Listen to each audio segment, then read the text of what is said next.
Yes, ma'am. Okay. And the screen is visible? Yes, ma'am. Yes. Okay. Thank you. Yes. So in the last class, we learned about how to use MPI, and today we will continue our discussion on MPI, uh, on a few things, and then we will learn more about how do we analyze the performance whenever we are doing, whenever we are moving from serial to parallel computing or to distributed computing. How do we analyze what is the end performance of a system? How to do the performance analysis of the system? So we'll learn about it.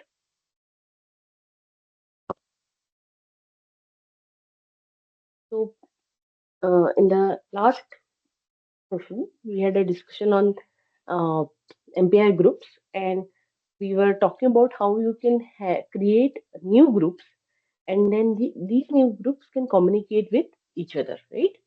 So basically, an MPI group is a set of processes, and the identification is still done by using ranks only. And this group is associated with a communicator. So uh, the group could be MPI word, and communicator could be MPI com word. Okay, so so communicator is equal to group plus the context of communication. And why do we need groups? We had a discussion on this in the last class as well. When we want to create sub communicators, let's say we want to give a specific task to a certain group of processes, or we do not want to give some information to certain processes. So in order to do this separation of different computations which we want to do in the same program, we use we can create and use groups. So as we had mentioned, at program start, MPI will create automatically MPI com world, which will include all the processes. We can get this group by using MPI com group, and this is the by default group that we have in MPI. If you want to create a subgroup, we will have to use the world group, select some ranks from this world group, and add them to a new group. And then for this new group, we have to create a communicator.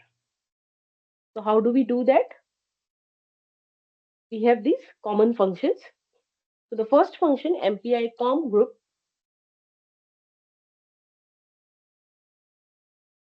is the communicator. This with this we can get the communicator. We to provide the communicator and the group name. You have these two functions which are MPI group inclusive, and these are exclusive.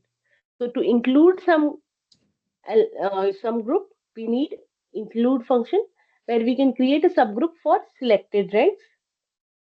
If we want to create a subgroup by excluding some processes or some ranks, we can create that using exclude function. For creating a new group, you use MPI com create, and once the task is done and you no longer need the group, you can do the MPI group free by providing the group ID here.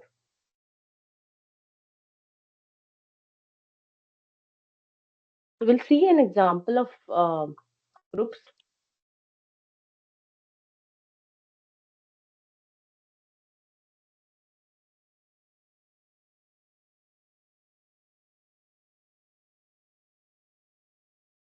What is happening here?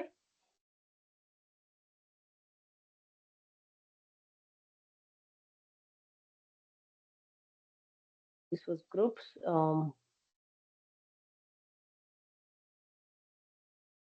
Yeah. So here, what we have done is we uh, we have two groups here: the world group, the common group, and the new group. We create a new communicator which is meant for only the new group. We have to start the MPI code, so MPI init. Then MPI com rank is where we will provide the word, get the rank and size for the common group with these two functions. So in the default mode, both odd and even ranked processes will be in the same group. Now this is the com world group, and now we want to create a new group. So here what we do is we are trying to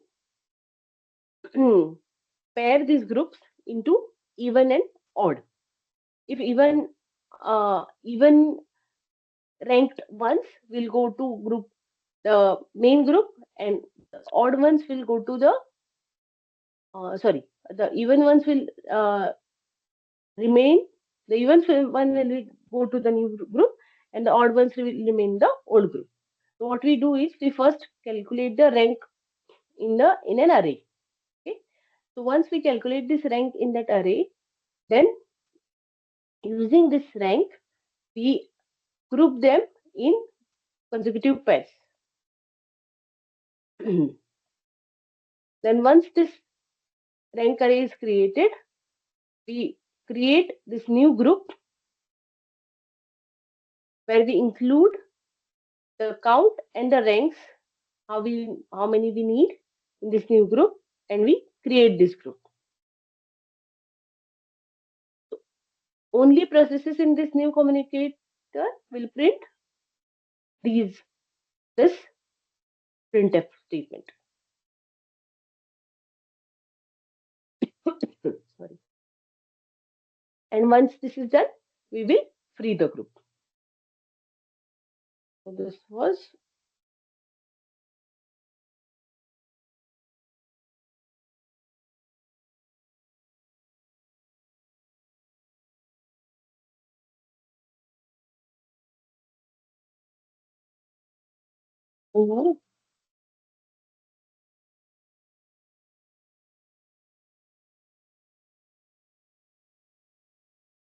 hold is not.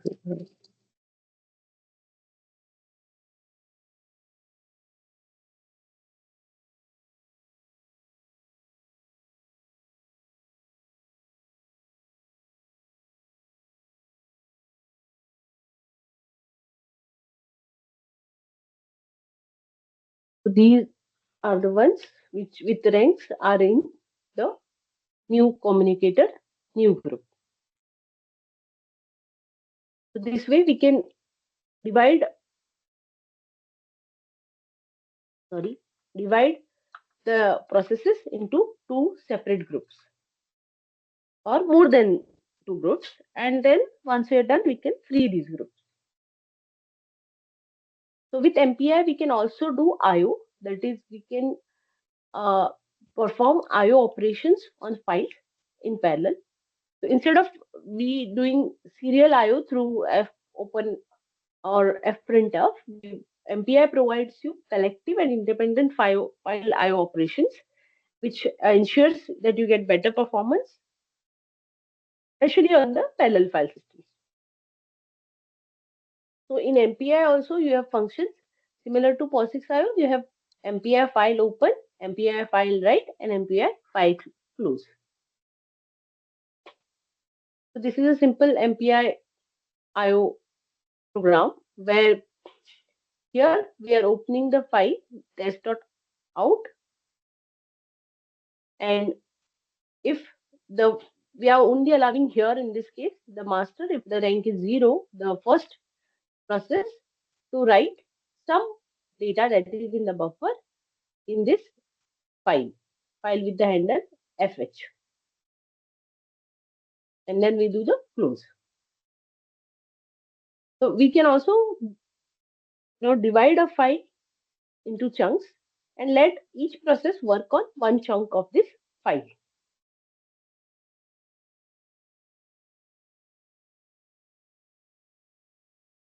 Apart from IO, MPI can also use to map the logical grids or graphs by creating Cartesian functions. Now, why we need Cartesian functions is when there is neighbor based communication, it is better if we have if we place these processes in a Cartesian or graph topological format. So now Excuse me. zero, yes, Yeah, ma'am, can you please go back to that program which you showed? which The one? earlier program. No, no, the earlier one, the group creation, communicator Yeah. creation. So here we use the loop and all. So can you just help me to understand what is all this mode and what we are doing here? I couldn't get that completely. So what I am understanding is if we want to create our custom communicator, then we can create a group and then we can assign that group to a communicator so that Hmm. we can define our number of processes and all. That is something I understood it. But in a program, what is the use of these loops and all, or what we are doing, pairing and all? That's Can you just please explain again? Okay. So so in this program, what we are doing is we are trying to create groups. So yeah, that you have understood. So what we are trying to do is the odd number of processes we are trying to a- add odd number of processes to a new group, and the even number will remain with the old group, that is the WorldCom. Okay, to Okay, so what is do the that. mode here? What is the So mode here? so here, you know, in in default, the mode is both even or odd. Okay, but Okay, with this, yeah, but uh, this is just it's up to you. It's the up to the developer how he wants to, you know, uh, divide, like whether he wants to have a default mode or if he wants to, just have separate and use them separately. But if you want to do the even odd grouping, you need the ranks, and then based on the ranks, you will then only create the group. Okay, the group which will have only these ranks. okay. So So to do what? that, Okay, so it means so let's say we have number of processes and then we are hmm, creating group. So what we are defining here is if they so even we define zero and odd we define one, right? Uh, yeah, uh, yeah, and if anything is even or odd, then we are hmm, moving it to the I mean ranking is even or odd, then we are moving it to the new one, and otherwise we are the rest of one we are leaving into the old group. yeah, Is that yeah, yeah, okay? yeah. Okay, so grouping is something. This communicator and the MPA group, these are something. Uh, when we are creating a program, they belongs to. Is that mean like? Let's say we created a process and then there are multiple sub processes. So those sub processes or that process we are defining an MPA group or MPA communicator, and then so that they can talk to each other within the program and exchange the data, or it is something else. So yeah, so basically MPI groups are used or are a way you can organize these processes in Mm, using communicators into subsets. Okay, so with this, so what happens is you create these subsets for specific tasks or calculations. Okay, and then mhm. divide work among subsets of processes for better, to ensure that we have better load balancing amongst different processes. Okay. So with this, what happens is you get flexibility to organize these processes for different tasks, and then um, so it also helps to reduce any communication overhead by ensuring that you are not communicating to specific subsets if it is not needed to. Something such kind of operations like uh, what you should do is try to understand how group operations work and how you can divide your work into groups so that you are able to scale and avoid the extra overhead by giving work to all the processes basically. Okay, so MPI Convert is the default one. So why can't we continue with this one? Why there is a need of defining separate one, or any challenge, or we should define this communicator program specific only, or what is the best practice and all? So yeah, um, okay. So what happens is sometimes you have com world which has all the processes or all the nodes, the distributed Mm. system. Okay, but you may not need all the nodes all the time, right? You might need only few nodes for a particular task. Okay, so let's say you have 10 nodes and you do not have you want to divide your task whatever it could be. Let's say you want you have a vector, two vectors, and one set of nodes you want them to work on addition, the other set you want them to work on multiplication. So now how do you communicate amongst these nodes for that particular problem? So you create sets. Let's say you can do this even odd pairing, and the even nodes will work on addition, the odd will work on calculating the product. Now, since they have to communicate amongst themselves as well, you need a new communicator, which will be a communicator only between these, the sets Okay. of nodes. Okay, apart from global, which is okay, okay. Apart from global, if we want subset of group of like for Yeah, child processes to communicate, then we are creating another group. Okay. yes. It could Oh, be okay, like okay. examples, could be data processing. Mm. You want some divide visualization task also between processes. Basically, with this, with groups, you can have more, efficient. You can scale better. That's why groups can be used. So this MPA convert can have multiple processes and the sub processes, or it will Yeah, only point at com only world. No. Com world can have multiple processes, multiple multiple nodes. process and sub processes. Sir. Yes, yeah, Okay, the and that whole is set. where the The ranking is whole coming into set. picture, that we were to define which process to communicate. That is where we are defining the rank to, so that if Rank. we are Yeah. by ranking number, then the processes will talk to each other. Yes. Which is Yes. this. Okay, okay. Thank you, Yeah. thank you, For thank you. communication, you need the ID. How do you identify which is the process you want to communicate with? And rank is the identifier. Yeah, gotcha. Thank you. Hello, ma'am. Yeah.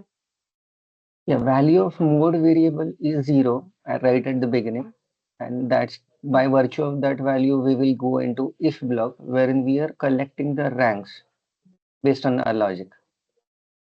When are Mm-hmm. we pairing those ranks to new group? As in when we are going to go into else path, So, that mode value is not modified that one.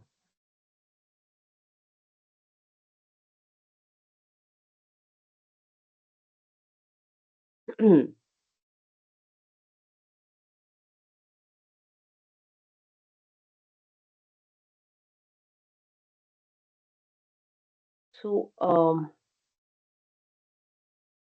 I hmm. think line number 16, there is a logic to modify the mode. based on argument received from the Ah. console. Right, right. But Yeah. that would be input value which is passed to program, right? While running that. So we Yes. collect that Yes. value, One program. and based on that value, we either go into if or else block, whatever. But we don't go into Yeah. that mode value is not changed after it is initialized, is what I'm trying to come at. We'll have to provide the So, argument. Yes. Yes. Yeah. right, right.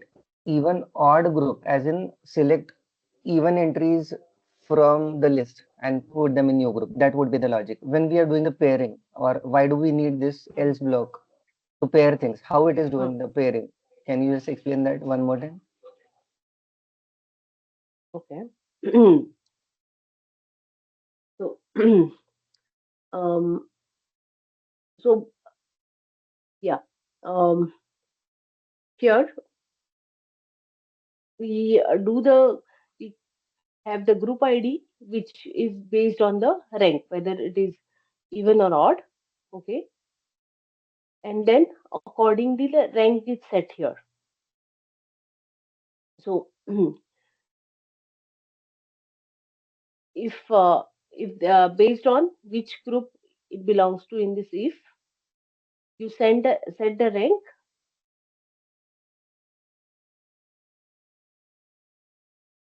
in this line, right? Right. So I did not. No. Right, right. If you Yeah, yeah. see What is both the yes? in if block also we are collecting ranks, in else block also we are collecting ranks. So both of them are doing similar job the way I see it. What is the differentiation between those two? Is something which is not clear to me. Okay. Mm-hmm.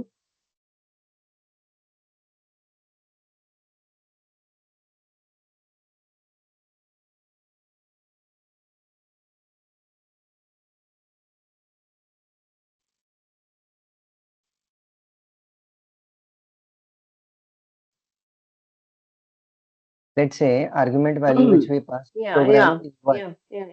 one, then it will go Mm-hmm. in else block. What is it doing in else block? Is something, can you explain?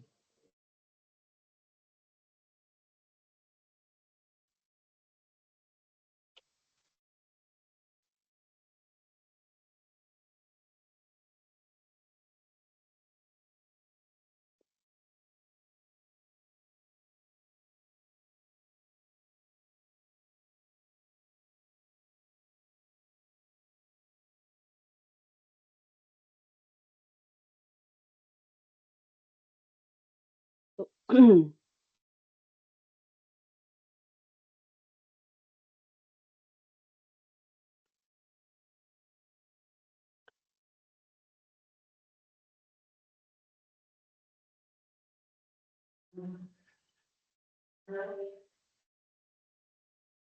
uh, in mode 0,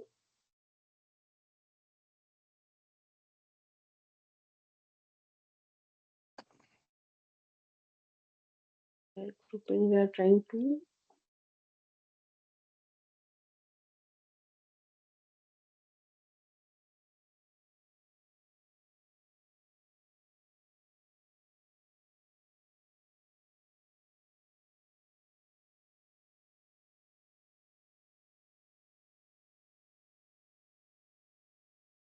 in both the else and if part, we are calculating the ranks, and when we are creating the new group,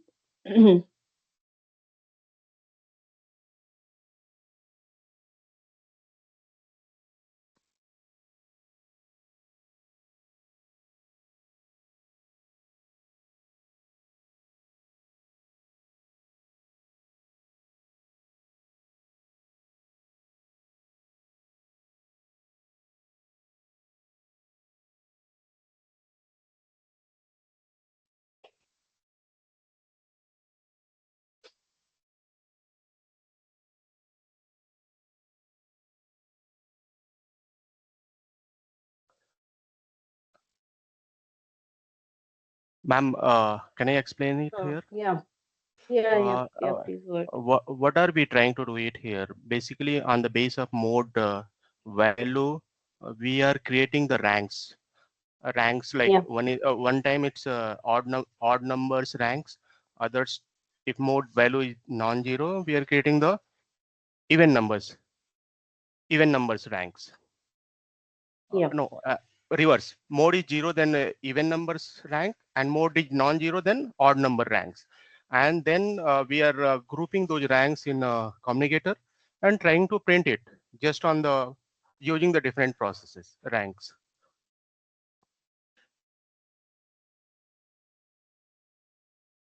Yes. So, yeah. So in the first mod 0, we are using mod function, and here we are doing the divide function. But the things here, like we are not modifying the mode.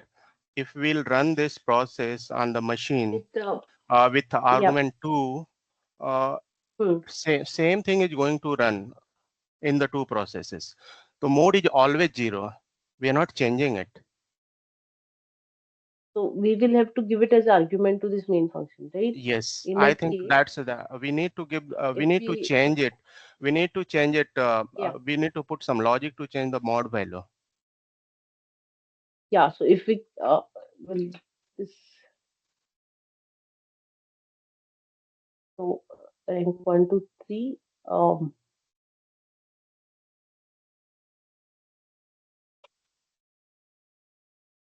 we give the default one.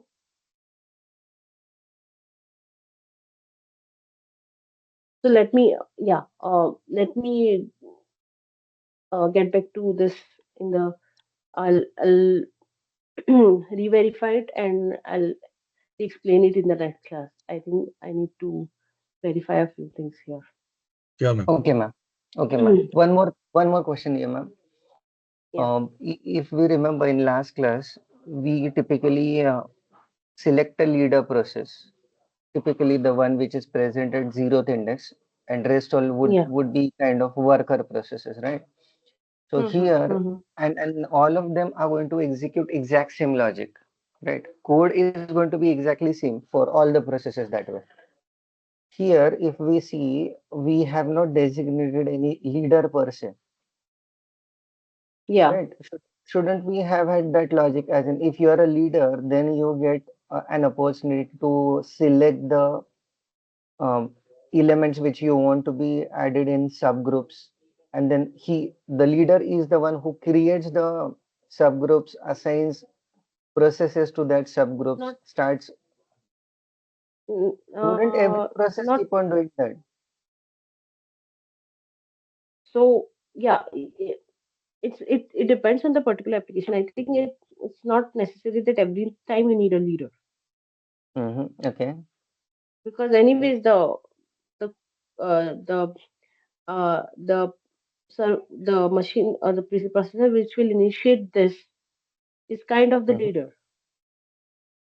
So you Right, can but just if divide the we, task amongst mm, amongst processes, collect the results, and that's it. Yeah, you're right, saying right. If something? we see, yeah, yeah. If you see, you have given number of processes as 8, right? All of these processes Hmm. are going to make use of exact same code in order to do their job, right? Here, Mm-hmm. every process is going to create a new group, create a new communication channel, No, and no, then no. know how that is kind of handled over here. So here, you are just creating the group, but uh, once the group is created, not Hmm. so whatever task will be run, then that will be run inside the group. But why you saying every process will create? Like last time when you explained, you said every process is Hmm. going to get the same code base, right? As an exact same code will be executed by each process. When we say, let's say 8 processes need to be executed, then all of them are going to Mm-hmm. get the exact same code, right? Yeah. I think, Yes. ma'am, Yeah. Yeah. whenever we create the group, the program get halt there. Once group is created, then other process is executing from there. Yeah. Just The like communication happens. Mm-hmm. Yeah. just like Continue. in a previous class, whenever we are sending the message, the program blocks there. It's not like that every process starts sending it to Once sending No, done, receiver is received the message, then it will code move ahead from the sending. Similar logic, I think, in the communicator while creating the communicator also. yes. Means this is something I'm guessing. Maybe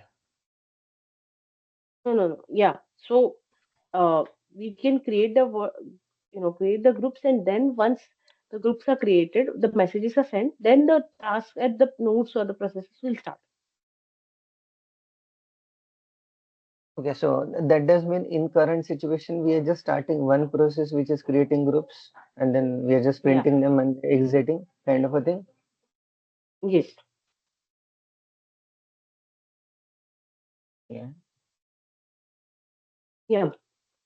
Okay, I thought we will have that designation over here as well, as in leader is the one who collects those entities and then So does the job. yeah, I agree with you. We can do that. We could put the whole code once from I think post argument. Once the mode is set, the whole thing can be given to one leader also by checking his rank. We've done Correct. that in, I think, many of the other Earlier programs. programs, We right? do that, right? Even the Mhm. uh, let me open the file IO Right. example. We are not willing to kind of create n number of subgroups, right? We are just willing to create one subgroup and then have some processes assigned to that group. Yes, that, that's what now. Even in this example, this is a Yeah, um, yeah, this is what. so we are trying to divide this data. So when we Correct. want to divide this data amongst processes, what we do is only the one with rank 0, he will create the whole array, and that Mm-hmm. array then can be split using MPI scatter into Hmm. chunk sizes and sent to each processor.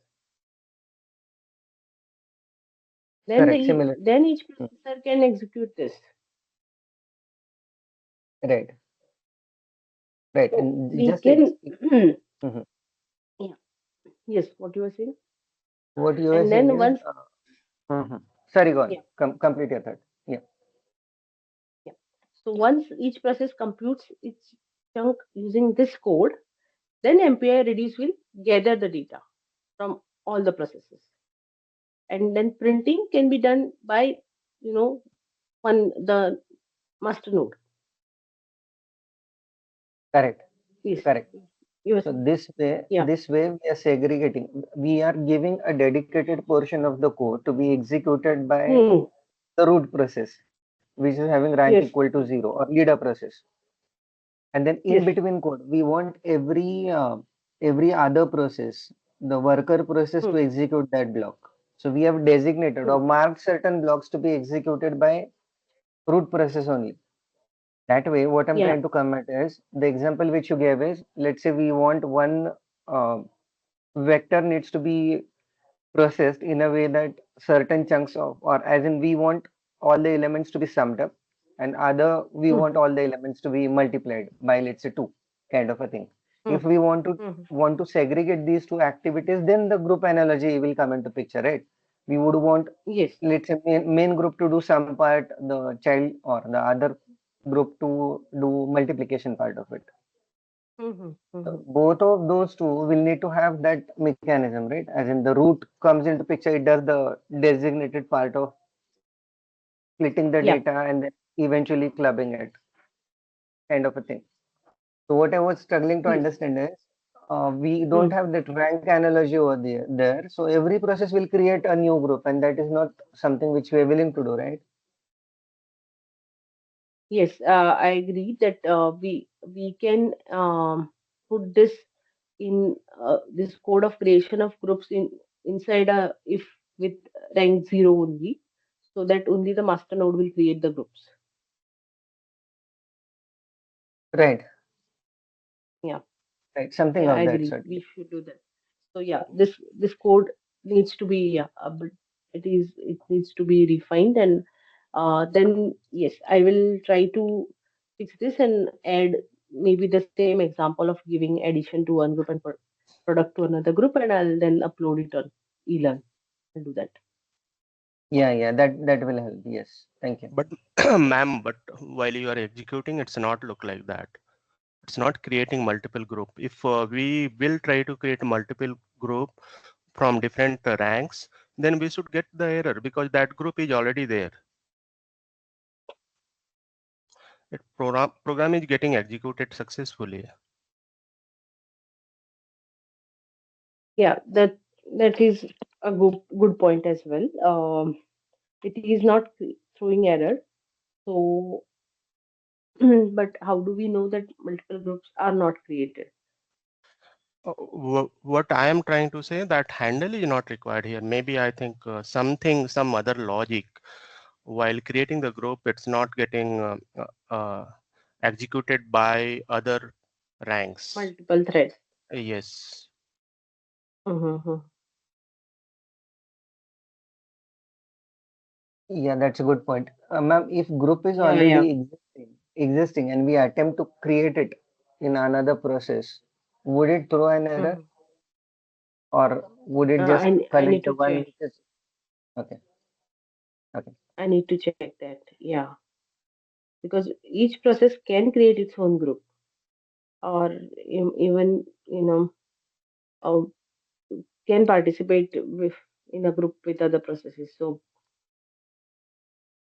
Right, because it is once the possible that kind of any process can create any groups. That's possible.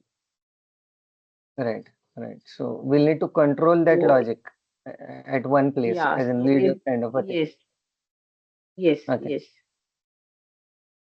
okay, Or maybe the error is not thrown because anyways, uh, the new groups that are created are it's same even and odd. So there is no conflict in the creation of these groups.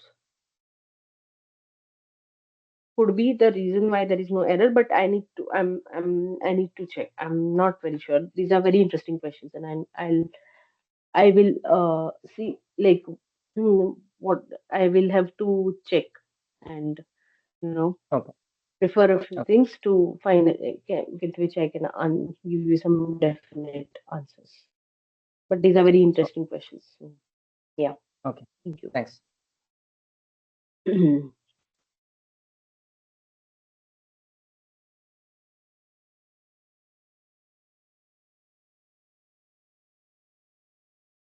so, so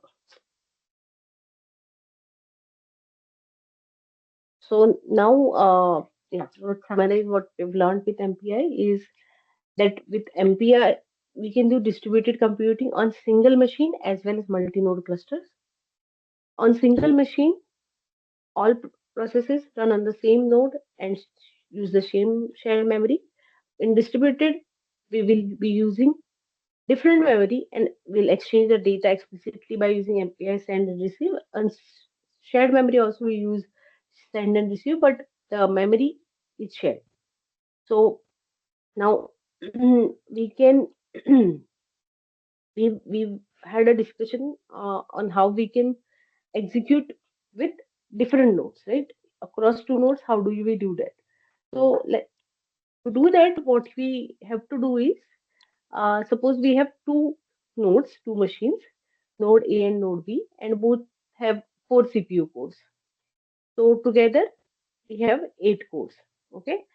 Now, uh, now how do we start? Is first you have to create a host file. Now, host file is needed because MPI should know where it can launch the processes. The host file will be a simple text file that will list the nodes and how many cores they have. Okay, this will tell the MPI that okay, node A can be run up to 4 processes, node B can run up to 4 processes, and so on. Then we will have to run. So this launch command will, as you can see here, has dash np8. So here, this will start 8 MPI processes in total. And we provide host file host, which will use the nodes listed in this file. With this, the MPI will automatically assign processes to the nodes. And uh, it will create like rank 0 to 3 might run on node A, 1 per core, and rank 4 to 7 might run on node B, 1 per each core again. Then because of this mapping, so here then again each MPI process becomes an independent program instead. It will only know its rank, and the total number of processes because it has MPI com size, how many it has. So then you will use the MPI send receive for point-to-point communication, and if you want to do some collective operations, you do the broadcast, reduce, those functions. So basically using MPI, what is happening is if two processes are on the same node, MPI you will use the shared memory. If they are on different nodes, MPI automatically uses the network, whatever it is, and the programmer does not need to change anything. MPI will take care of all the hardware details. It has to just provide the host file. This is the lab details that you have in the handout, which I have put here for a specific problem of, a simple problem where we are trying to take an array and partition it into chunks and distribute this chunk to each slave process. And this slave process will then, maybe you can take an example of computing partial sum and send the result back to the master. The master will be then expected to finalize the result. Okay. So you should try both MPI send and MPI receive, and also MPI L send and MPI L receive. Hello, ma'am. Hi. Yeah. Yes. Yeah, ma'am, we haven't got the lab access, so when we'll get that? I have communicated to the WILP lab team last week, and I also sent a reminder this week, but I have not received any reply. Maybe I'll call them up and I'll update that on Conta through announcement. Yeah, because we need to practice that. I understand. I'll contact them. I'll call them and I'll update I'll try to update on Conta today itself. Sure, thank you. So the lab will be lab access will be something like this for you all, where the host, you will have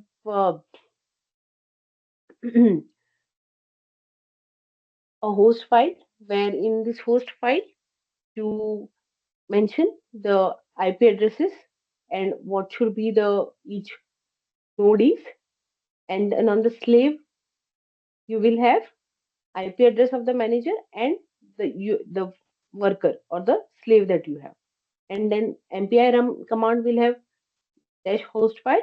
The host will be in your etc host and execute the executable. This is the structure you have on the lab server, but I will first follow up on like why it is still not up. I'll do that today itself. Yeah. Okay. Ma'am, Now, is it mandatory to have the host file in the etc area, or we can create it anywhere? so you can, as long as you give in the command the address of the host file, it is fine. Yeah, because here if I want to modify anything in the etc, we need the sudo on that. Yeah, you may not have sudo. Yes, I agree. So yes, I will first follow up on the yeah providing access to the lab, and then I will verify that where it is placed and how you can access it. Try to and upload the instructions accordingly. Ma'am, Okay. one question here, like the cluster that we're creating, one is manager and others are worker. So does it mean in that cluster already we designated one as manager and other as slave, or the whole cluster is a kind of master here?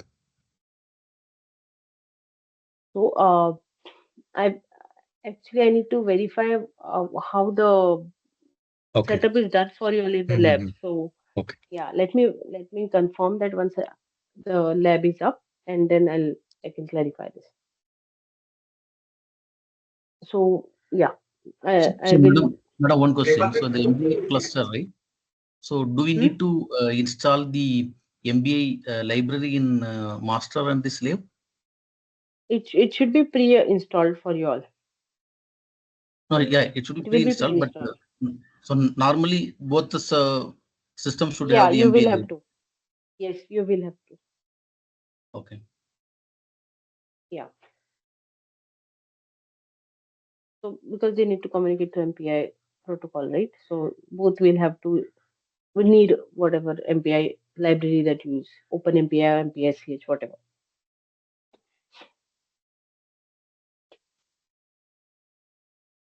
Okay. So yeah. In the meantime, till I figure out your lab access, let us learn about how do we evaluate the performance of systems when we are trying to use parallel or distributed computing. How do we analyze whether the parallelizing it or distributing the work has made things better? How do we compare those things? So, what are the criteria or metrics which are used for performance analysis of such systems? So, what we need to assess could be the efficiency, the scalability, what is the effectiveness of the systems. And uh, since we are trying to utilize multiple processors, we have to, we will obviously try to aim that we should get higher performance and better utilization. But how do we know that? So, what are the first of all, let's learn what happens when we are trying to execute a hypothetical parallel program. So, yeah. So, in this case, you can see here when multiple processors are trying to execute the code, there is some kind of essential computation that is happening, which is the darker shade, some inter-process communication, and for some time the process remains idle. It is not that all the processors are always doing some useful work. That may not happen because inter-process communication is critical. It is needed. It takes a sufficient amount of time, and sometimes because the resource is not available, because the data is not available, the process may remain idle. Okay? Is there a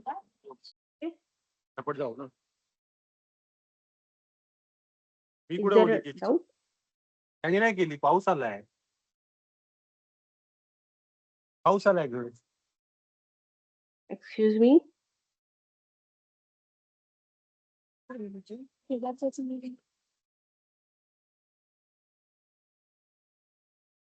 Am I audible? I think there is some disturbance. Yes, ma'am. Yes. I think Yeah, ma'am, someone one question. Right. One question on Yes, earlier yes. slide. Yeah, this. So the darker portion says, yes, the darker portion says it is actually doing the computation. Inter-process communication says it needs to communicate to other processes. And the third portion is idling. What does idling signify? As in, why that process will remain idle in a way is the question. Yes, so the second slide actually explains each of them in detail. So, Okay. the idling could be due to load imbalance, that the load is not balanced, so some process remains idle. Some need to wait for a because of some synchronization tasks. All other processes have to complete before they move to another task. So some may finish faster and they remain idle. Yeah. The There could barrier be ones which we looked at last yeah session, right? The barrier, yes yes API yes barrier. Okay. yes. So idling happens, and it really affects the performance of your processes. So in most of the systems, even what we assume is okay. I'm using 5 processes instead of one, so I should get 5x performance. But it is not practically possible, and these are the reasons. which make it not practically possible. Because only computation is not the part of your parallel systems or distributed systems. The communication is a very critical, time consuming, and significant part of your systems. And that adds up this overhead. Also, because of synchronization, load imbalance, idling happens. And that also adds up to your sorry, your execution time or performance of your system. Okay. Now, what you will say, okay, these two are fine. What is excess computation? Why are we doing excess computation? If you know what needs to be done, why something excess? But what we mean by excess computation is that even if we have the fastest known sequential algorithm, that may not be the best parallelizable algorithm. That may be impossible to parallelize. Okay, so then we might have to use some parallel algorithm which is not as efficient, which may be poor than the fastest best sequential algorithm, but it is easily parallelizable. It is easy to parallelize, communicate, distribute, and synchronize. So this excess competition that we do by choosing a poor algorithm, which is not the best efficient algorithm, but is easily parallelizable or distributed. This is where the excess competition comes, which is excess than what we could have done in the best serial algorithm. Is it clear? Now all the reasons for this difference in expected output from parallelizing or distribution is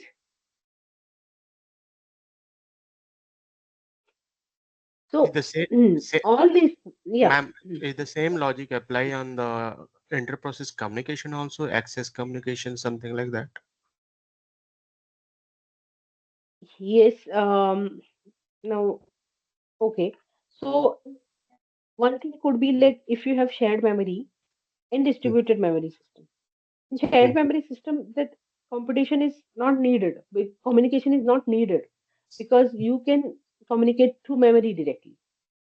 Whereas Yes. when you have distributed system where there is memory which is distributed, this excess communication is needed, right? And that is that going to contribute in performance degradation? Totally yes, total execution time, yes, definitely. And that is this latency is the reason why all the distributed systems uh, are more need more or have more um, latency compared to shared memory systems. This Okay. excess, yeah, excess time required for communication. Okay. But we have to go for distributed if we need to because of scalability. If we want to scale and have systems which are not possible to be in a shared memory system, we have to go for distributed. So there is always a trade-off, and you have to choose what is the best for your particular scenario and application. Yeah, means we need to choose based on the cases. If Yeah, case by case, case yes. by case. Yeah. What is Correct, your ma'am. I have one. priority? Yeah. Yes. Yes. Yes. Okay, can you Go go ahead. on earlier slide? Yeah. Can you go on earlier slide? Yeah. No, no, not this one, the next one. This one. Okay, yeah. If we consider multi-threading example and assuming that process are communicating using shared memory, Mm-hmm. there and let's say there is a variable value which every process needs to read. So that becomes a portion which needs to be kind of protected portion, right? Wherein only one process should be Yeah. allowed to modify that value.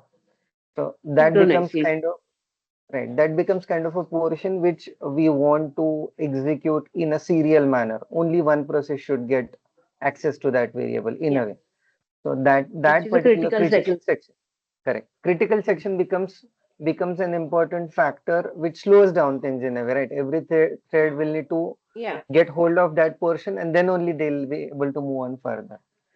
If we Yes. Yes. compare that analogy, if we compare that analogy with parallel processes, what is Mhm. that kind of serial critical area which needs to be executed only once by one process? As in, what Okay. slows this So down? See, parallel is like you have your own playground, right? Probably yeah. communication is something which they need to do. Yes, so that is going to slow them down. Then barrier is also fine. Once you finish, you'll need to wait until others finish. So that is also fine. But when we say critical section of program, is there any concept of critical section when we talk about parallel processing? Yeah. So uh, now in MPI we've discussed barriers, right? But with OpenMP there is a critical section. OpenMP is meant for shared memory systems, and Okay. there Hmm. is critical section where you have a function which allows you to add a few lines of code which are meant to be executed only one thread at a time. One process each time in our Yeah, example. one thread. Yeah, yes, yes, yes, Okay. yeah. Okay, so does that mean MPI doesn't have critical section altogether, as in only delays, which would be because of load imbalance or synchronization?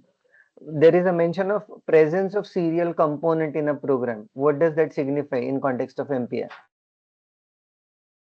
So in MPI we have seen barriers, right? So we have not seen any critical section kind of a code in MPI. So, but we can do critical section in MPI using the locks. I think we discussed locks last time, right? You can lock set of instructions, and those are for exclusive access. Okay, okay. So there is notion of Yeah. critical section, as in if there is a Yes. need, we Using can locks. Yeah. Yeah. We have can log lock based the mechanism. lock. Yes. That option is there. MPI bin lock function is there. Okay, But I see. yeah. But yeah. So you can create a lock function which is exclusive, and only through who the process which has access to this lock will only access the data, the shared data. That option exists. Not It's not Okay. exactly called critical section, but it is the same thing. Right, right. And now these programs are going to get executed on different machines. So MPI must be doing some arrangement by which that critical section is accessible to every process that way. But in MPI, again, the thing is MPI is meant for distributed computing. Distributed computing ensures that the data, the memory is also distributed. So most cases that you may not need the specific critical sections because the data is distributed anyway, Correct, and only correct. one That is process. what, right. Agreed, agreed. That will be a big killer and it will take Yes, out yes, most of the advantage which we are going to get out of yeah, parallelism. yes. So you should minimize the use of critical sections in MPI, to reduce this overhead. So, yes, And also yes. it can even lead to some deadlocks if you have such sections, especially Agreed, in an agreed. MPI kind of environment. Hmm. Yep, yep. Thanks. So the first performance, and what we always note is what is the execution time of your code. So that execution time means the time between the beginning of your code and the end of your code. Sorry. And this time in a serial time is called T of n comma 1, and parallel is T of n comma p. This is how you can note what a serial time and parallel time is. This could be depending on millisecond, microseconds, and so on. You make a note of what is the execution time. The concept of latency, I think we have discussed earlier as well. Latency is the time taken to complete one program, basically job execution from time it began to it ends, and this is called job latency. So, from maybe when you in this pipe kind of scenario, when you start and when you stop, what is the time? Since many jobs are executed in parallel, we need a concept of throughput. So, number of jobs which are completed within a particular time is called throughput of your system. So, uh, in case of a, let's say a GPU, we can have a concept of latency where we say, okay, I'm doing an add instruction. How many cycles do I need to do one add instruction? And which is typically 9 to 15 cycles for a GPU. And throughput could be, okay, as you know, a GPU has a streaming multiprocessor, and each streaming multiprocessor may have a certain number of cores. Let's say a GPU streaming multiprocessor has 200 cores. Sorry. So in terms of throughput, what you can say is, okay, how many add instructions I can execute per cycle on this SM. Okay, and let's say if we have 200 cores and considering pipelining, ideally the value could be that 120 add instructions could be executed per cycle. Okay, so latency would be 15 cycles for one add instruction and 120 add instructions per cycle would be the throughput. Is it clear?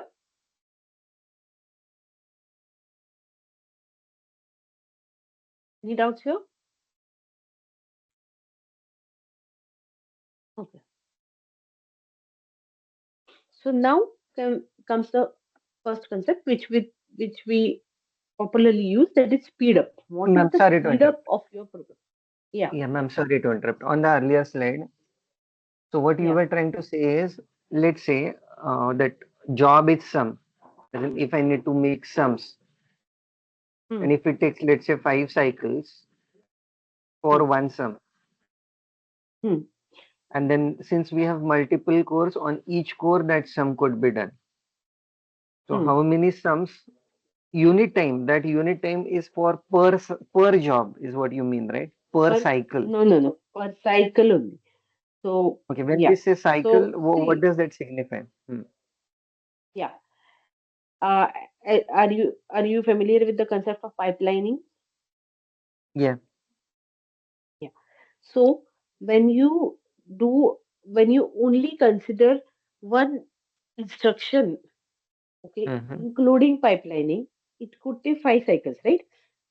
Instruction fetch, instruction to code, execute, then write back. These are the stages of pipelining, right? So Mm-hmm. let's say each step takes 1 cycle. So 5 cycles for one instruction. Okay. But Mm-hmm. when you when you include pipelining in this with the hardware, what happens?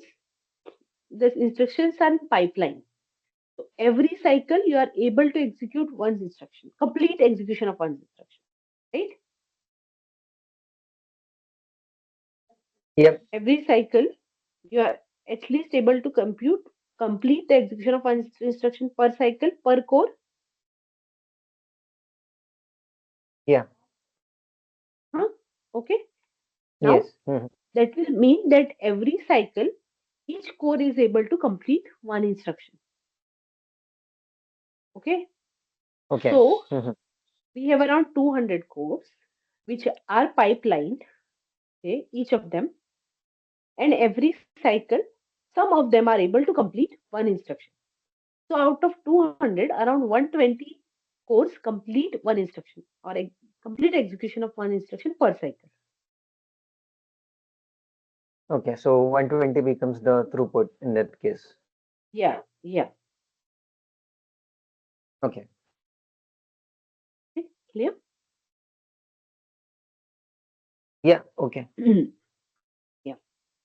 Okay. So, uh, So speed up of a program is time taken for parallel execution with respect to another program, time taken for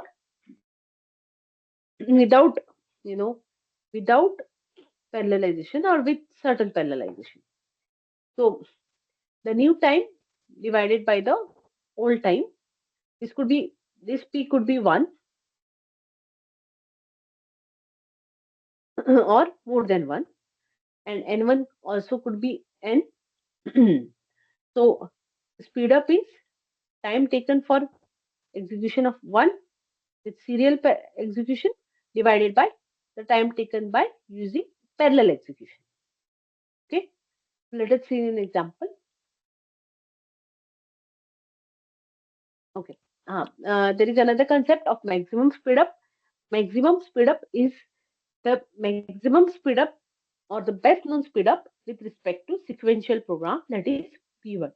So with respect to the best known sequential program, you get the maximum speed up.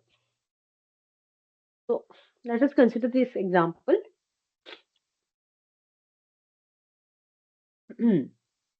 So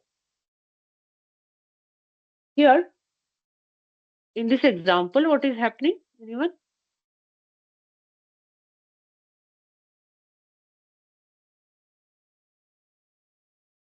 We are trying to add n numbers. Okay.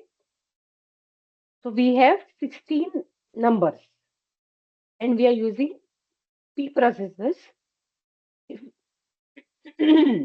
Let's say we are using P processors and P is also 16. And we can do the addition in some constant type of 1 and also communicate. So, first, in the first step, it will be communication. Second step will involve doing the addition. Third will again be communication and addition and so on. Okay. Finally, in the final step, the result is accumulated at the first process. Okay. So what do you think will be the execution time here? In terms of algorithmic representation, you can tell me in terms of n, what is the execution time? Anyone?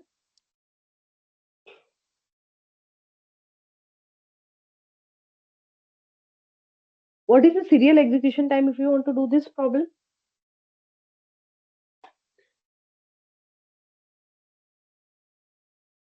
It would be order of n, ma'am. Yes. In parallelizing this, what we have achieved? It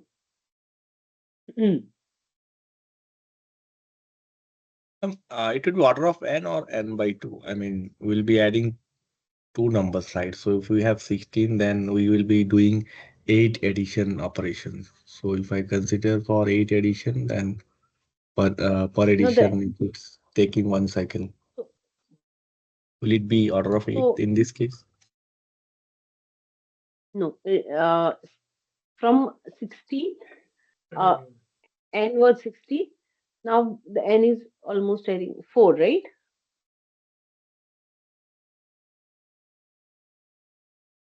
So it's not n by 2.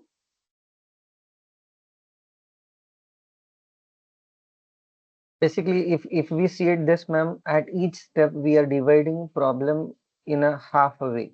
As in, initially we had 16. Okay.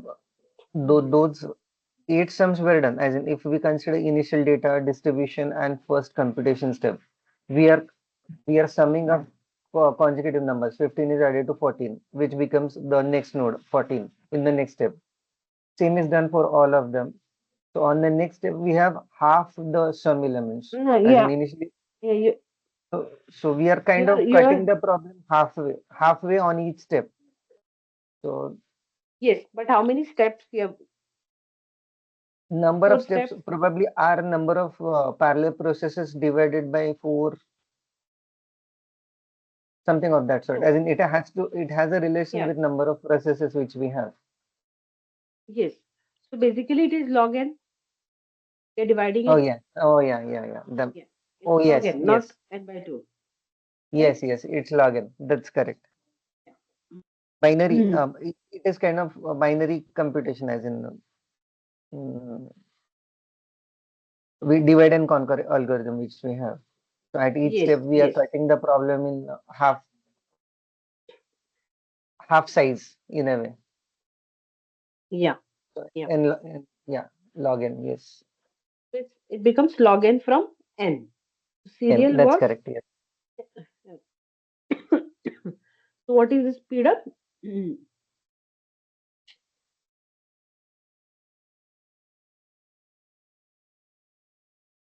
N divided by order of divided by log n. Log n, right? So for Yes. this particular problem, the speed up is n by log n. Now let us take another example, which is simple direct example. So what is the speed up here?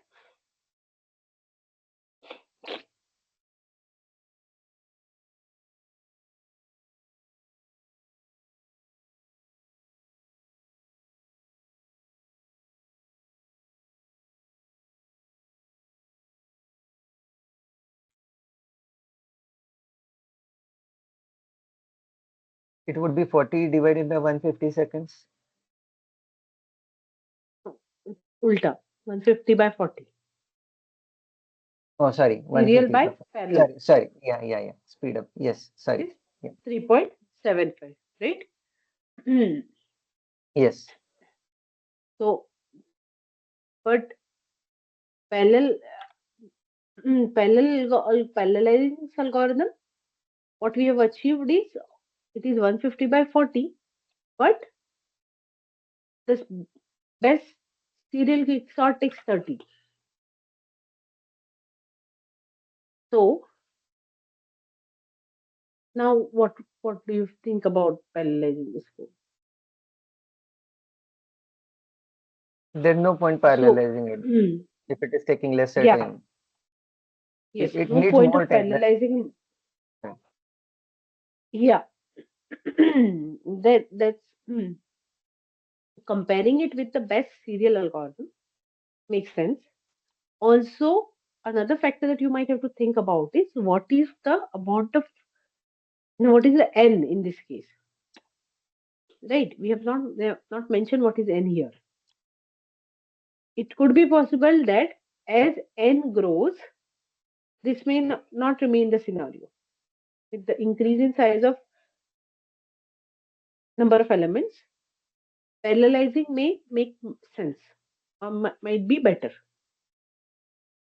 What I'm saying is making sense. This is a particular scenario where for some n, this is showing these are the results. But as size increases, maybe the serial quicksort may not be able to scale better, and that time the bubble sort could perform better. A parallelized version of bubble sort could perform better compared to quicksort. Okay. Also, if the data needs to be distributed, it should be run on multiple systems. All those scenarios come into picture, and that's where you'll have to then finally decide, okay, which algorithm I should go for. Another very important performance metrics is Ma'am, just to clarify, can I make yeah, one point? yeah, yeah. So on the earlier slide, Hmm. the point which you're trying to make is, let's assume that we have 10,000 elements in a vector which we need to sum. That's our task which Hmm. we have at hand. Yeah. If we do that in a purely serialized manner, it takes, let's say, 30 seconds in this example. But if we do same task on a parallel environment of, let's say, 4 processes, then it's taking 40 seconds. That Yes. way, till the time problem size is 10,000, there's no point parallelizing Yeah. it. But if we Yes. just multiply it by 10, let's say 50,000, or let's say 1 lakh, those are number of Yeah. elements present in vector, then probably we'll Hmm. start looking at the benefit of executing in parallel, and there it will make Agreed. sense. Yes. The Yes. size of problem is an important factor which we'll need to consider while getting into parallel world, and whether it can be done in Yeah. parallel. Those two Yes. things together could help us to decide what can be Yes. done in a way, right? That's what you're trying to convey. Yes. Yes. Yes. Yes. Yes. You have put it. Okay, Yeah. In a very nice. Yeah. thank you. Hmm. Thank you. Yeah. Okay. So the next metric that we have to think about is what is the cost that we have, you know, what cost we have for parallelizing the system, and is this justifiable? So that is that when you, how do you calculate the cost is the execution time into the number of processes you are trying to utilize. Okay. And when a program is parallel program is called cost optimal is when this cost is same as the cost of running the serial code or less than the serial code, or it is to be at least equal. If it is equal, this program parallel program is known as cost optimal. So cost optimality means the speed up gained by deploying a larger P is able to be commensurate with their increased cost. So what we need here is the program should have the same asymptotic growth function as the one on the single processing element. So in this particular example, the cost of adding n numbers, sorry, the problem that we saw where n was 16 and p was 16, the cost is n log n. And the best serial algorithm was the basic serial algorithm was theta of n. So is this solution cost optimal?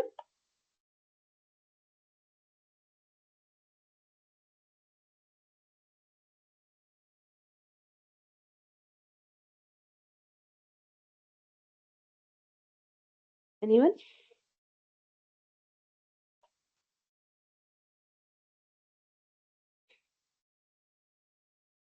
This is the definition of cost optimality.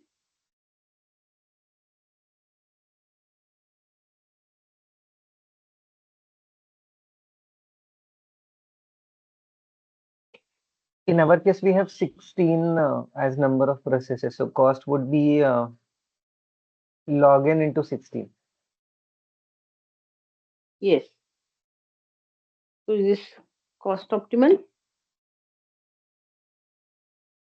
The solution that we provided using 16 processes for doing the task, is this cost optimal?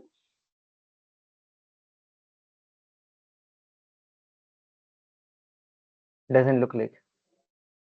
Yeah, because n log n is not equal to n. N log n will always be greater than n, right? So the cost is always greater than the number of the serial cost. And when it is greater than the serial cost, this is not a cost optimal solution. Okay.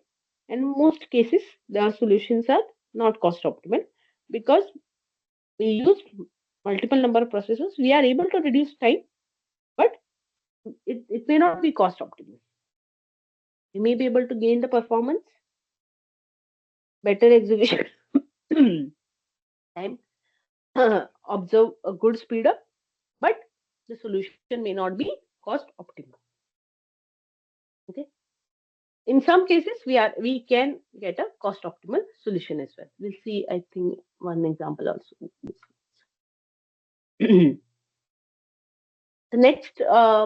the next performance matrix is efficiency. Efficiency is the measure of the fraction of time for which a processing element is usually usefully employed. So this is the ratio of speed up to the number of processing elements. So whatever is the maximum ratio that you get, the maximum speed up that you get upon the number of processes. So in most of the cases, the speed up is less than the number of processes, right? we rarely, we practically do not actually see the speed up equivalent processes. That is, okay, now I'm using 5 processors, so I'll get 5 times performance. That does not happen. Very rarely it happens. Means I do not even know if any scenario where it actually happens. It will always be less than P. And since it is always less than P, the efficiency will always be between 0 and 1. Is it clear? So what is the efficiency of adding n numbers on n processing elements?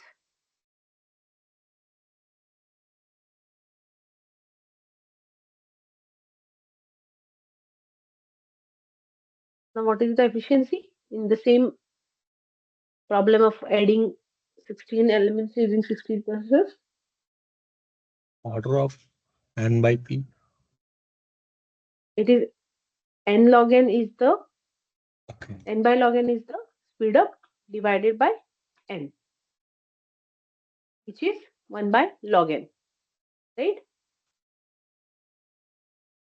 In an ideal parallel system, speed up is equal to P, but which is not practical, and efficiency is expected to be 1. But that is in the ideal scenario, which is very difficult to happen.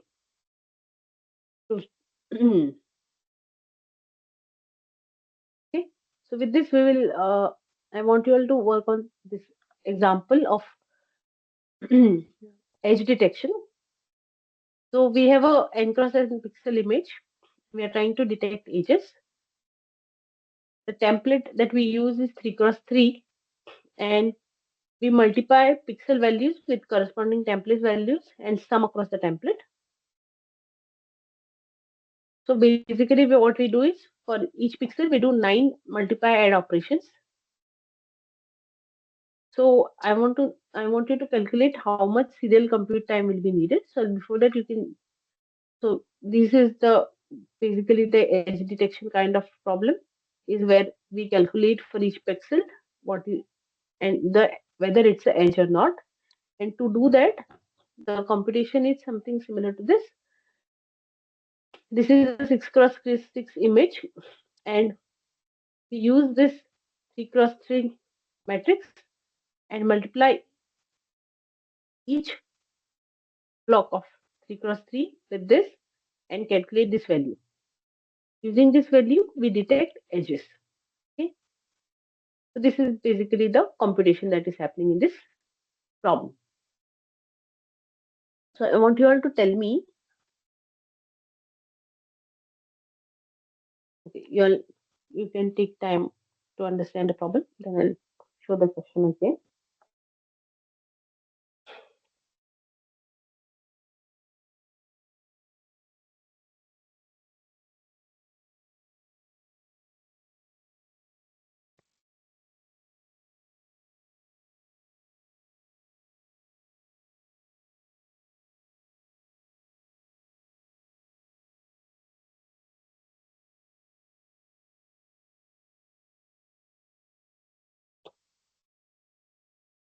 Ma'am, one question here.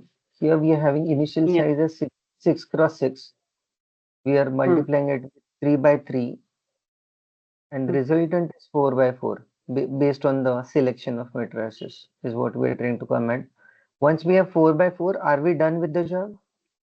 As in, have we detected Yes. the age based on what we get here? Yes. Yes. Only that much is what we are considering here. Okay. For this particular example, only this is your task. Only this much.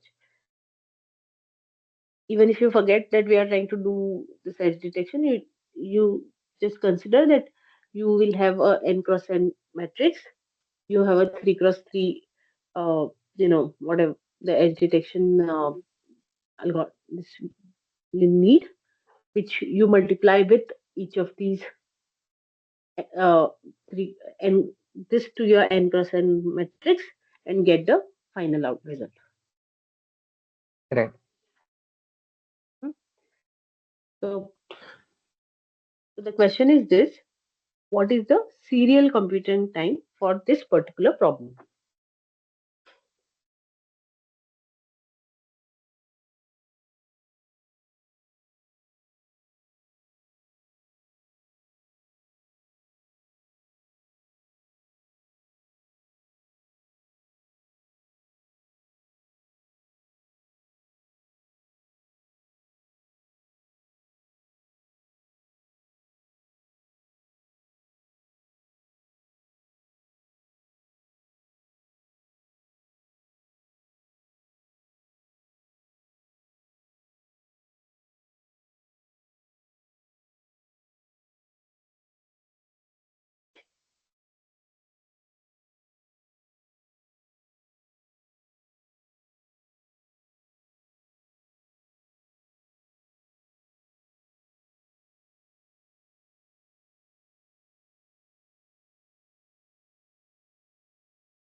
Anyone?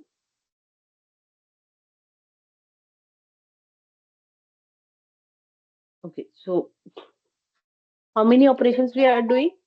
We are doing 9 multiply add operations, right? So 9 into number of time each multiply and add takes is TC. Okay, so 9 into TC into, we are doing it for n cross n elements. So n square. This is the time it takes for the entire serial computation. Okay. I think with this you can then do the next step. How this 9 numbers comes, ma'am? 9 operation.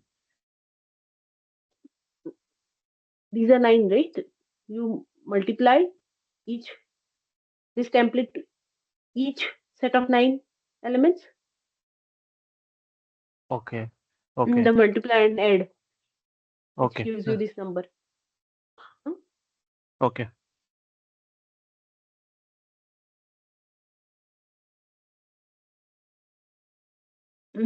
Okay, so now we have a message passing machine where we are trying to execute this algorithm in 2 steps. Okay, in the first, you will exchange a layer of n pixels with each of 2 adjoining processing elements, and then you will apply the template of local subimage. So here, these are now 4 processes: 0, 1, 2, and 3, and each process is responsible for this set of elements. Okay, and this is the template which you need to apply. So each process might have to communicate with the other process for one element each, right? And when you're doing the application to this part, you will, 0th process will need the element of 1, these 3 elements of 1, right? One communication step will get added. Okay, and how do you communicate is when you're trying to exchange a layer of n pixels with each other, the 2 n word messages needs to be communicated, and each message will take TS plus TWN. TS is the startup time, TW is the time to move one word, one word communication into number of elements you're trying to communicate. Okay, so when you are communicating twice, it will be 2 into TS plus TWN. So now with this logic, you want to now apply to this time TCN square divided by number of processors. What will be the total execution time considering both the time for doing the computation as well as the time needed for communication?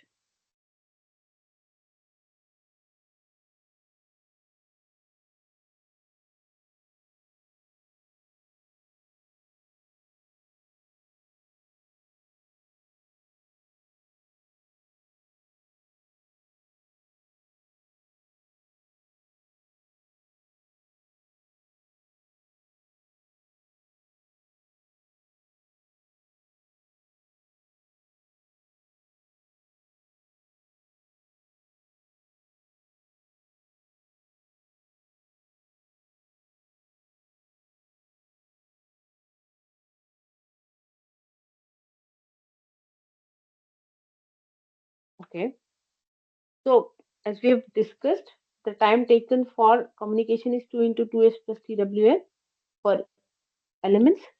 So the task of multiplication will get divided by the number of processes, right? But the communication time will remain. Each processor will do 9 into TC, that is 9 addition subtractions. The number of elements will get divided amongst processes, but the communication for each processor, for each time it want to communicate with the other processor, will remain.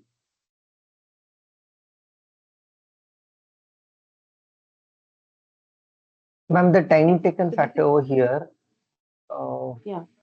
can you come on earlier slide as in, won't it be higher than this is what I was thinking. Okay, can you go one slide more back? Right. No, I think Which step?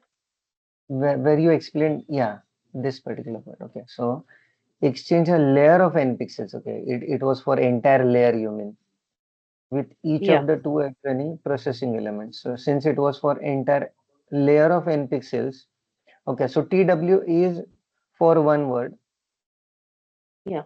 We have n such words. So those two Mm. will give us, and then startup type, and then it needs to be done with two layers, adjoining layers. So that's twice. Yes. Okay, so that time Yeah. time is going to mn constant.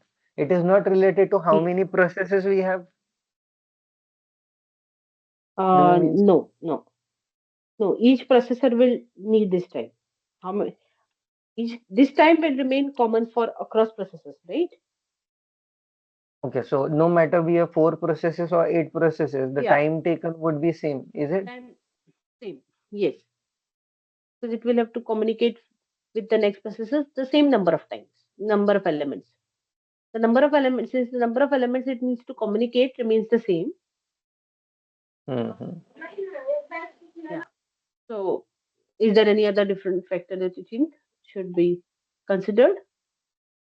No. Am I Here missing anything? we are no no no. What I'm trying to think is here we are having portions, right? 0, 1, 2, 3, 4. Yeah. 0, 1, Yeah. 2, Yeah. 3. If we have, let's say, Hmm. 0 till 7, Hmm. won't that communication time increase?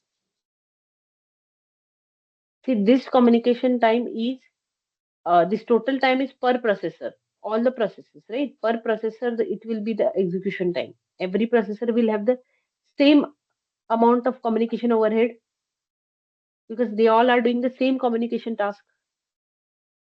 Correct. And that's why I was thinking, would number of processes have any traction to this number, as in the total communication time, I mean. Hmm, no, but it depends on the data, and data is already considered in the communication, right? N is considered. So I did not get which other factor do you think will uh, ensure that there is difference, difference.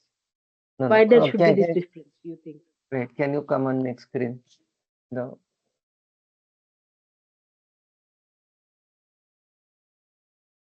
Okay.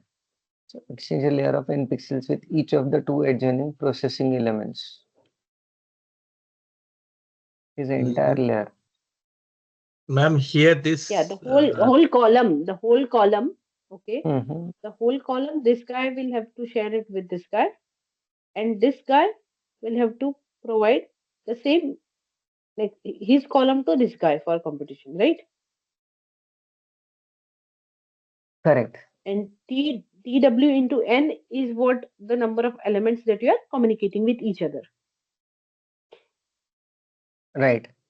So this one, yeah, 0 will receive TWN from this, and 1 will receive TWN from this.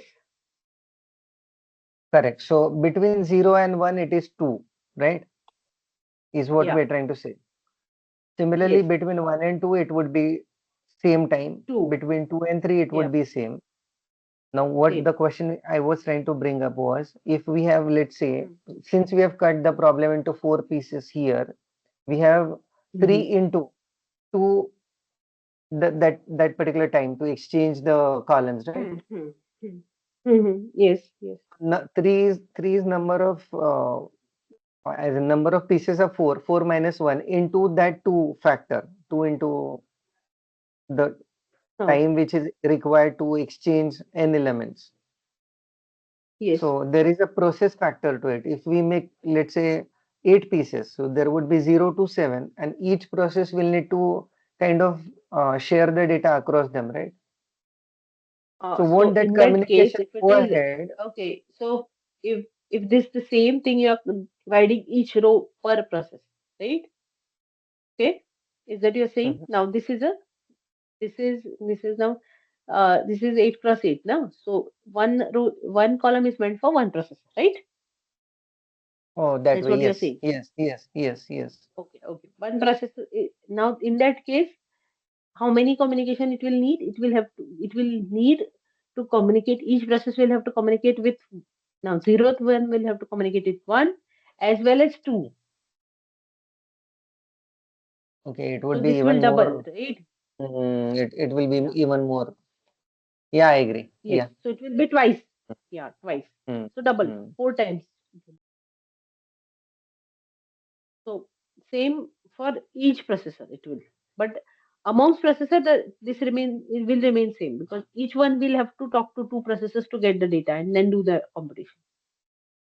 Hmm. Okay. Okay. And there are two matrices given in B level. Why are there two matrices? Yeah. In earlier singular way, we had only one matrix, right? So this this is to find vertical edges, I think, and these are horizontal edges, if I'm not wrong. So this template is meant for finding vertical, and I can't recollect exactly which one is for vertical and which one is horizontal, but the template is meant for one each, finding horizontal and vertical edges for the picture. Okay. Yeah. So for our problem, we are only considering one. So okay, that's extra information which could be avoided. I agree. Okay.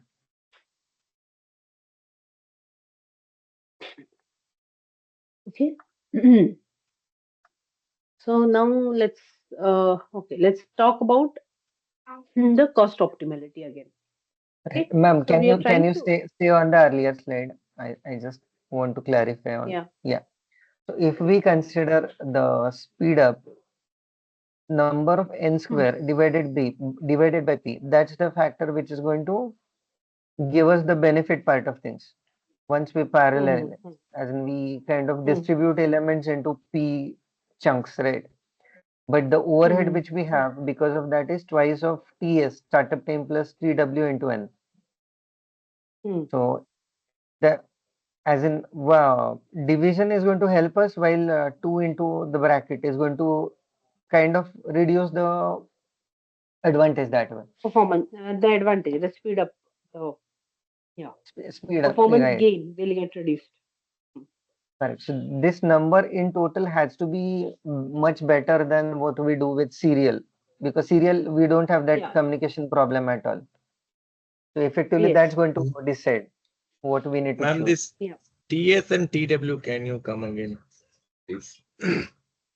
So TS is starting time when the message starts. Okay. Okay. Because whenever the communication starts, the starting time of your message and or the starting overhead of your message, and TW is the uh, time for taken for moving each word, each element. Okay. So you have to each element will take some time to move to one from one process to another. The latency you can say. Okay. Mhm. Okay, so for set of n words, here we are saying that once we need to start the communication, TS is the time which we need to Mhm. pay. Once we start that, Yeah. for each word, it is going to be TW. Yes. So once the channel is set, we pay one of cost of TS, and for each word, it is going to be TW. So TW into n is number of words plus the startup time. Yes. That is going to be time required for one process to present present its column to adjacent process, and the adjacent process will Mhm. also will need to read it from earlier process. That's why Yeah. two factor. Okay, thanks. Yes.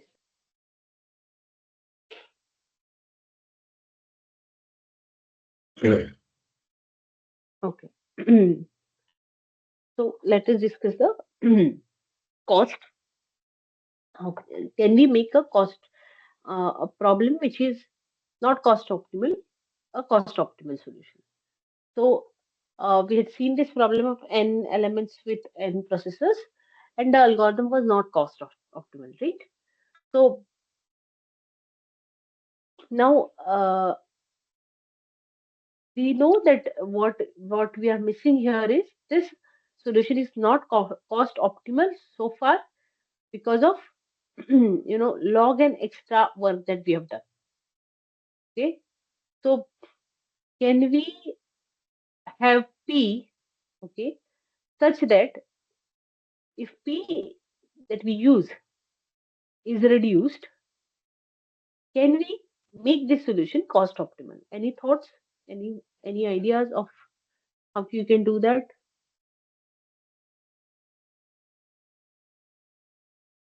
I think lesser the processing processor we utilize, it will reduce the cost. Yes, but the same solution. Can you think of? Consider the same problem. N elements, n processors. We are trying to add all the processor elements of all processors and calculate the total sum. How can this problem be made cost optimal?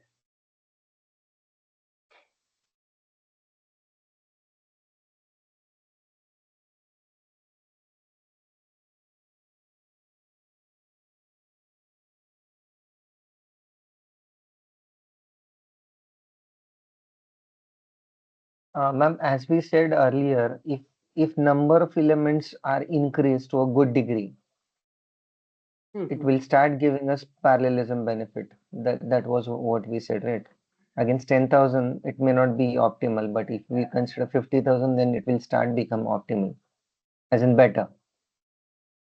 But do you So, think? No, in this case, no. The as n increases, the p is increasing because n is equal to p in this particular example. okay. So how will that give us a benefit? Mhm. That will not work. Right.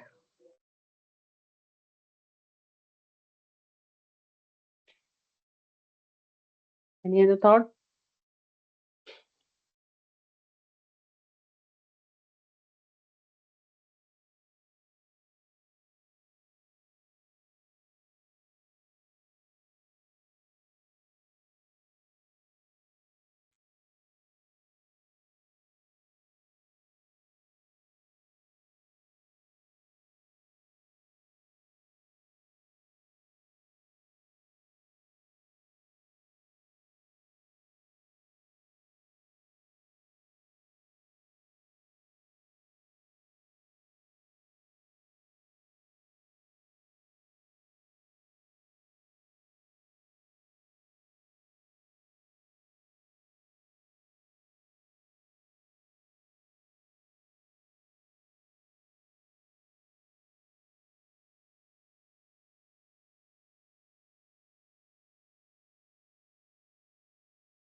Okay.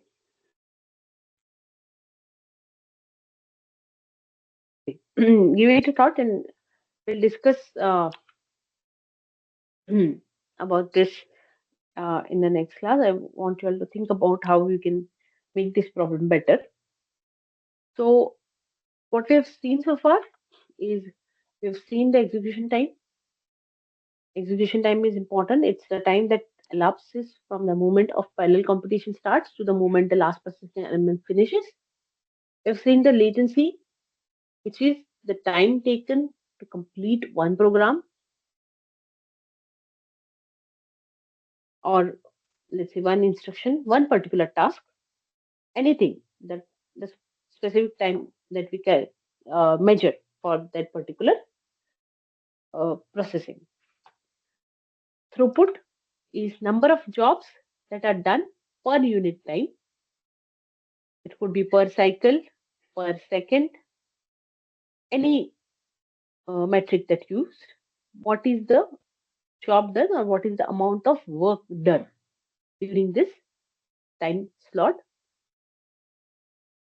Speed up is the ratio of respective speeds of program P1 and P2. It could be speed up with respect to a serial program, speed up with respect to a parallel program implemented in a certain way, or anything. Basically, comparing two different execution of applications with each other and using their execution time.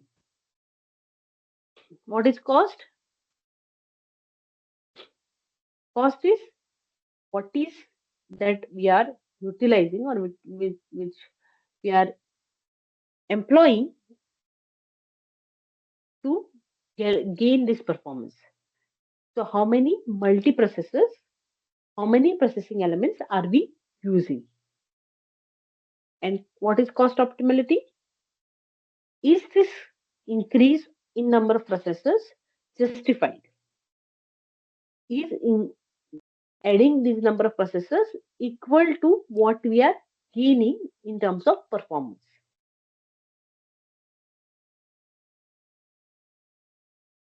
Efficiency is the measure of the fraction of time for which a processing element is usefully employed. So it is the speed up divided by the number of elements, number of processing elements, and hence efficiency is always between 0 to 1, because in ideal scenario we expect that efficiency is 1 and the problem that we are trying to solve is always cost optimal. But that is not practically possible. The reason why it is not practically possible is because there are multiple factors such as access communication, idling time, the the inter-process communication, and so on, which affects the execution time of parallel programs as well. And in reality, in practicality, we do not experience efficiency to be 1. It is always between 0 to 1. So with this, we can stop today and we can learn about more of these performance metrics in the next class. Also, I want you all to think about the problem that I asked. How can you make the problem that we solved using n processors or adding n elements a cost optimal solution, which is currently not cost optimal? How can that be made cost optimal? We'll start our next class by discussing that, and we will learn more about other performance metrics.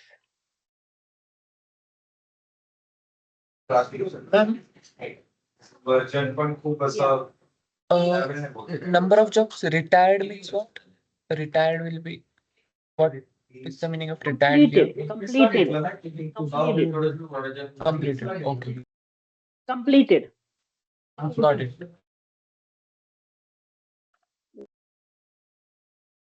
Completed. Number of throughput. Sorry. Throughput is a very common word which you must have heard in multiple scenarios. Like it could be how many packages were delivered in a day, something like that, or how many items were manufactured in a day. That's the throughput of that particular, let's say, a factory, or the delivery person, or so on. It's like per day how many tasks are done. In terms of memory, we also calculate throughput, which is how many bytes are transferred per second. Which is also very common scenario where we use the metric throughput. Is it clear?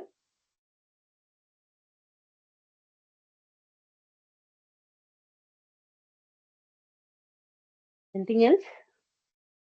Ma'am, lab access, would you be notifying us on chat as Yes, in I will do it channel? on Conta. Yeah, through Conta I will do it. I'll call them and I will let you know. Yeah, just notify us once you get a response, please. Thank you. Sure. I'll do it. Yeah. Ma'am, you were gonna share the code snippets from last class They as they well are as this already one. there on Conta. Yeah, last class I had uploaded on Conta. You can check. Today's class I'll rework on the group's problem and I'll upload it as well. Okay, where have you shared it, ma'am? Taxila, you mean, or something else? On e-learn, yeah, Sakshina. Well, in Teams also, if you can upload. Huh? Yeah, Teams on Teams Teams But also, if you channel can also. upload, it will be easy for us. I can, but anyways, slides are uploaded on e-learn. That's why. Okay, I'll do that. Okay. Because some other courses at times we see both places. Okay. Okay, I'll see. I'll do that. Yeah.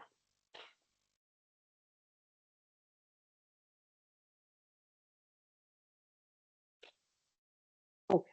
Sure. All right. Yes.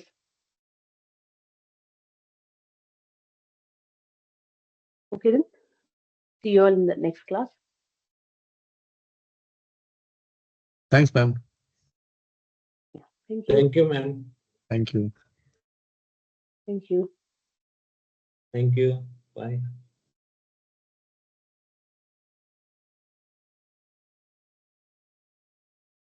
Thank you, ma'am.